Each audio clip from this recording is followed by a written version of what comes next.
Assalamualaikum warahmatullahi wabarakatuh. Alhamdulillahirabbil alamin.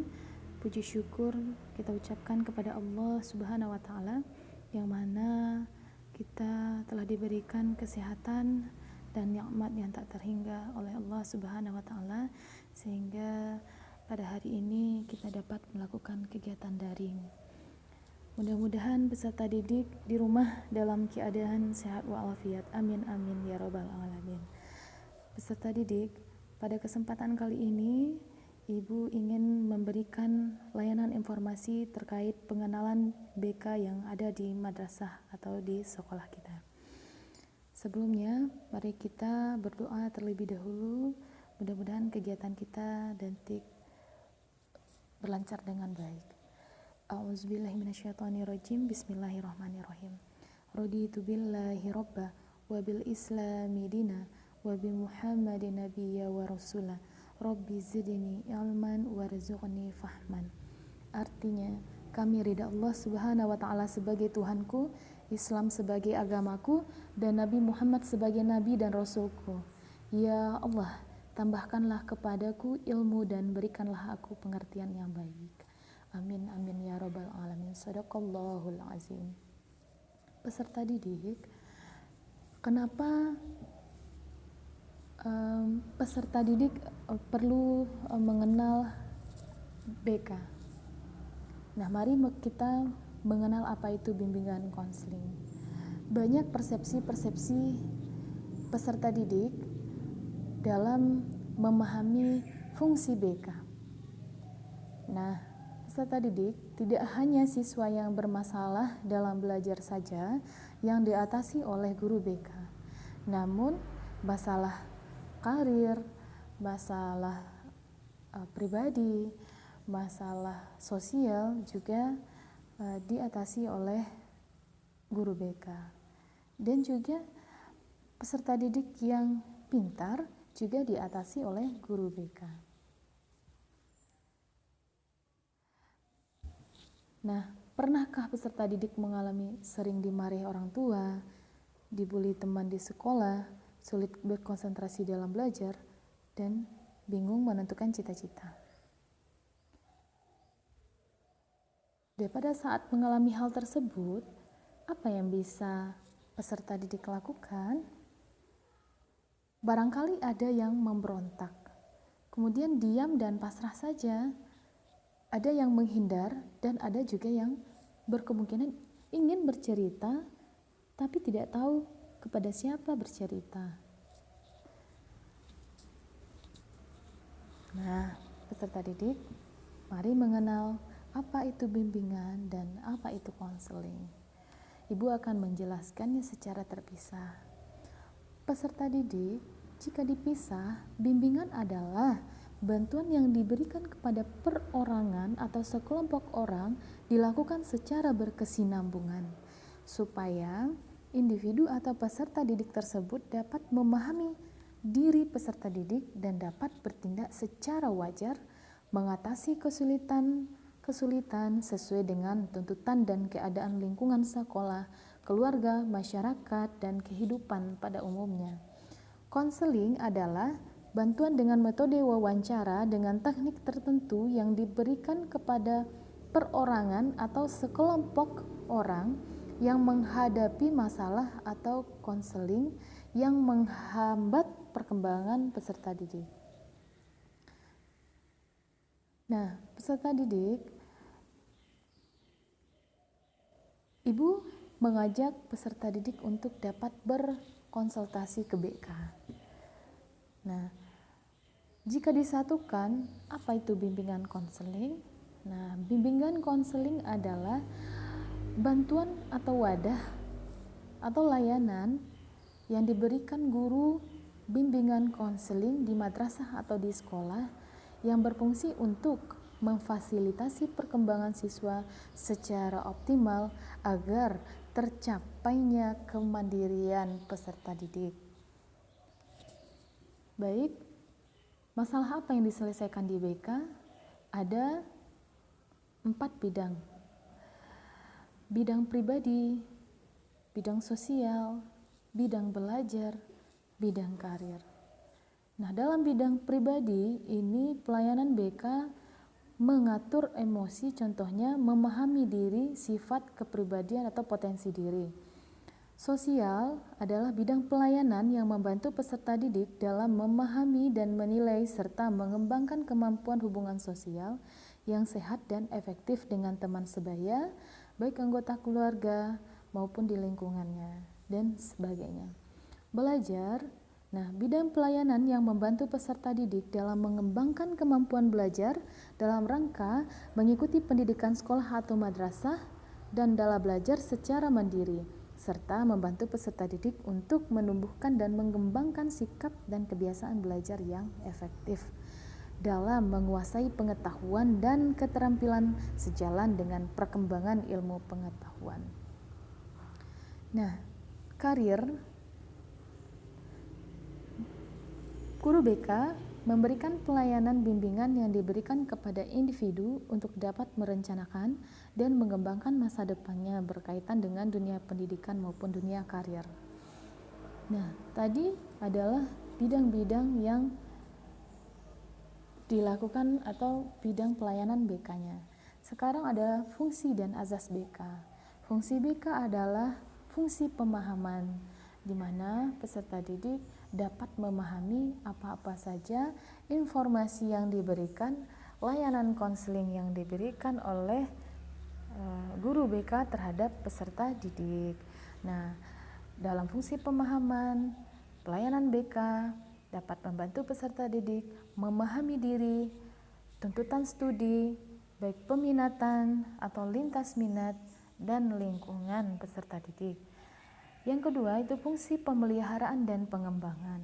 Nah, peserta didik BK dapat membantu peserta didik memelihara dan menumbuh kembangkan berbagai potensi dan kondisi positif yang dimiliki peserta didik secara optimal. Nah, tentunya sesuai dengan karakter cerdas yang terpuji. Yang ketiga ada fungsi pencegahan, di mana BK memberikan pelayanan atau membantu peserta didik membantu atau mencegah sehingga atau menghindarkan diri dari berbagai masalah yang dapat menghambat perkembangan peserta didik dan kehidupan efektif sehari-hari yang terganggu pada umumnya. Nah, juga kesuksesan studi peserta didik serta peminatan. Nah, ada juga fungsi pengentasan, yaitu pelayanan BK membantu dalam mengatasi masalah jika ada kondisi kehidupan peserta didik ada yang terganggu atau masalah-masalah yang dialaminya agar dientaskan dengan baik secara atau dengan cara tuntutan karakter cerdas yang terpuji. Kemudian ada fungsi pembelaan. Fungsi pembelaan yaitu pelayanan BK dapat membantu peserta didik memperoleh pembelaan atas hak atau kepentingan yang peserta didik alami, baik berkenaan dengan hak-hak kehidupan peserta didik maupun berkenaan dengan hak kependidikan yang kurang atau tidak mendapat perhatian secara memadai. Insya Allah. Peserta didik ada azas-azas BK. Azas-azas BK ini adalah aturan-aturan yang ada di BK. Ada namanya azas kerahasiaan, azas kesukarelaan, azas terbuka, di mana kita saling terbuka dalam mengutarakan permasalahan atau keadaan yang kita alami.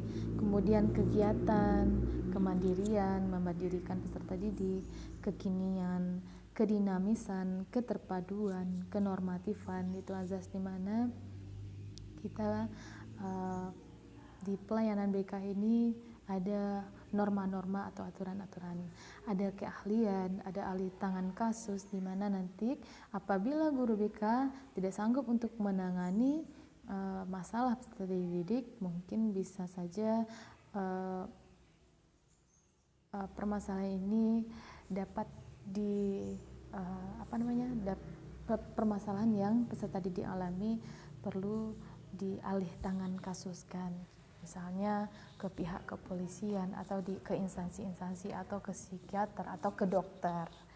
Nah, ada juga namanya Tutwuri Handayani, itu pendidikan dan Alamta pengembang jadi guru.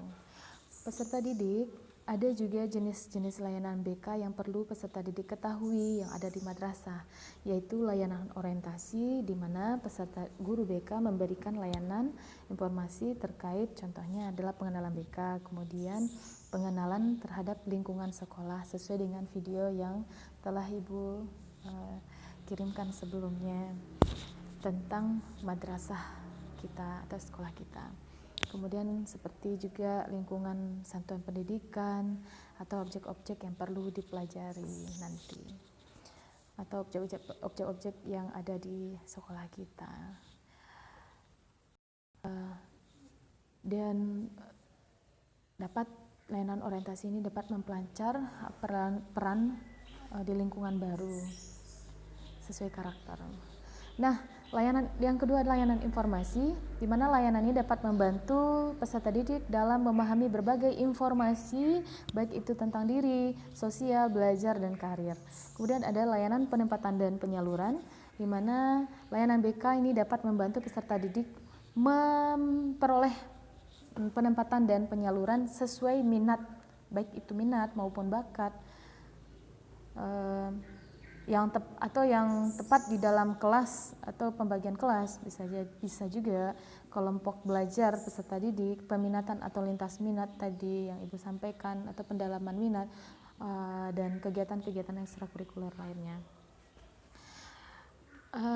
Ada juga layanan penguasaan konten, di mana layanan BK membantu peserta didik dalam menguasai konten tertentu, terutama kompetensi dan kebiasaan dalam melakukan atau mengerjakan sesuatu yang baik dalam kehidupan di sekolah atau madrasah, ataupun keluarga dan masyarakat sesuai dengan tuntutan kemajuan yang berkarakter, sesuai dengan potensi dan peminatan yang ada oleh peminatan peserta didik.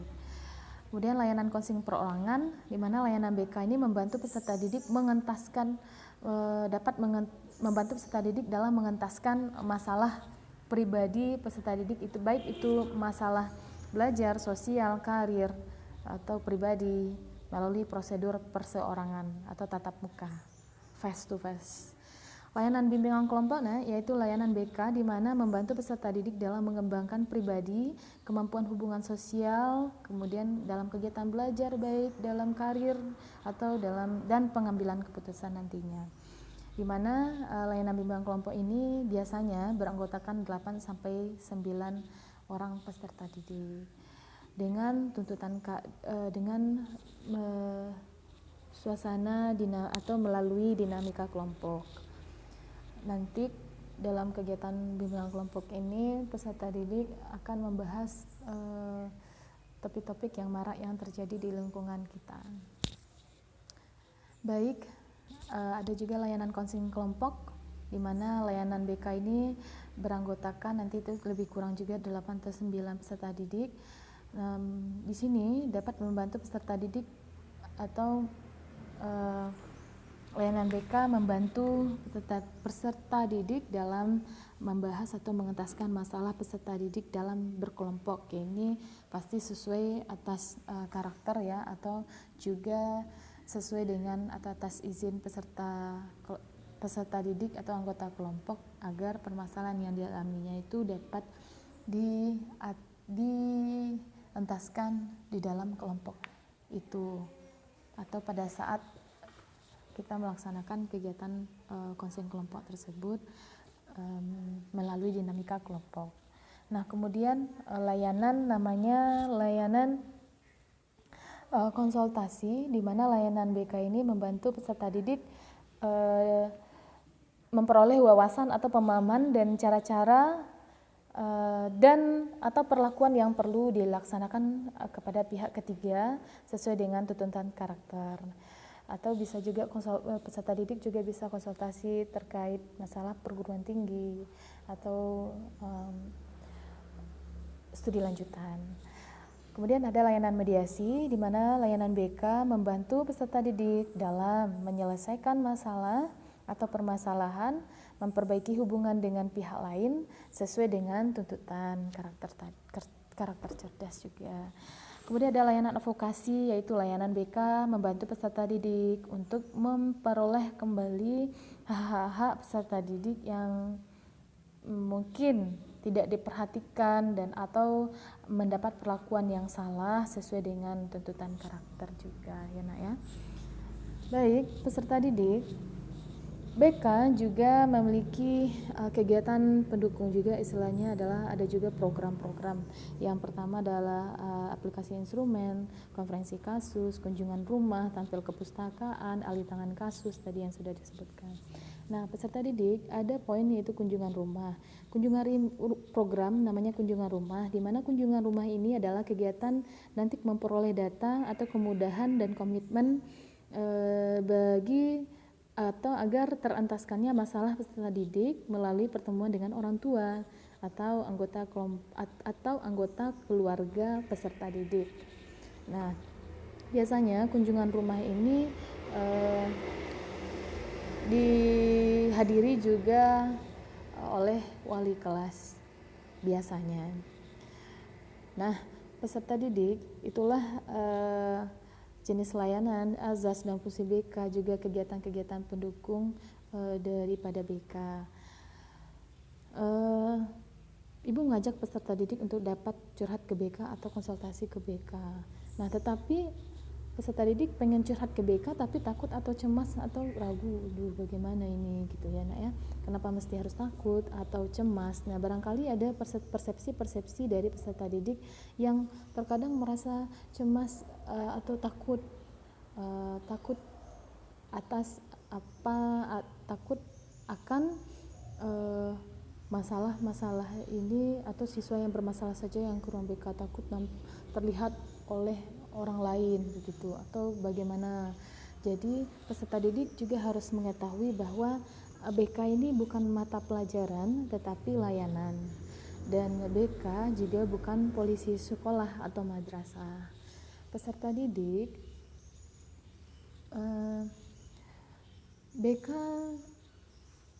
adalah suatu bantuan atau wadah di mana memberikan pelayanan kepada peserta didik untuk dapat berkembang, baik itu masalah sikap, masalah pribadinya, masalah sosial, masalah karir, dan belajar tentunya.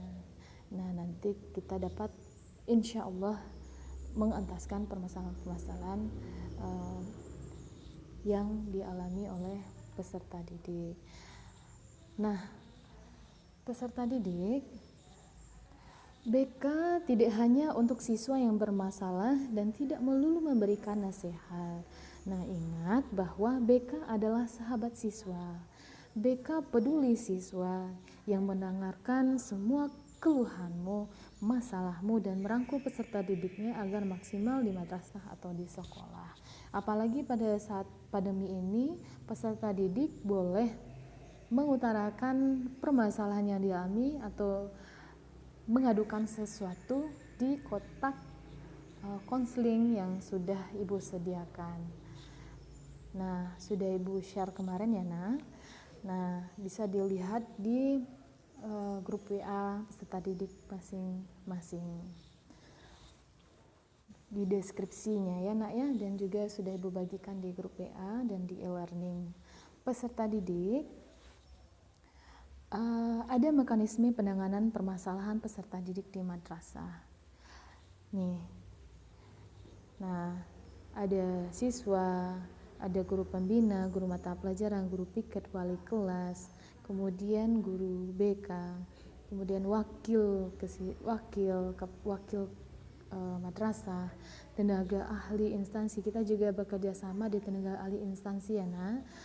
Kemudian ada komite sekolah. Nah, dalam mekanisme penanganan masalah peserta didik di madrasah inilah alur gambaran penanganan masalah di madrasah ya nak. Kemudian peserta didik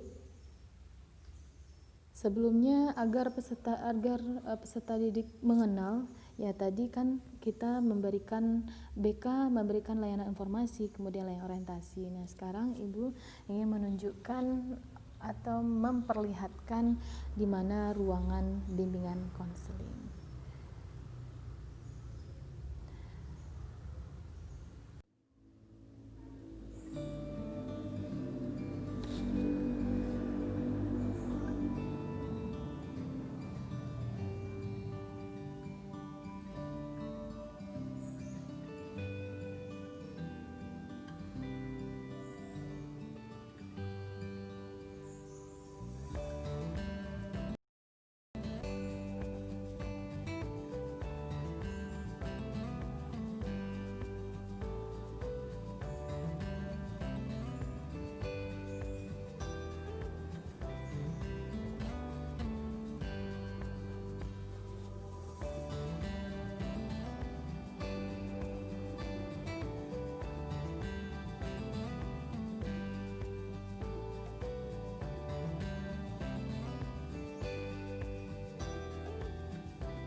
Baik, itulah peserta didik layanan informasi tentang pengenalan BK yang Ibu berikan. Terima kasih atas waktunya.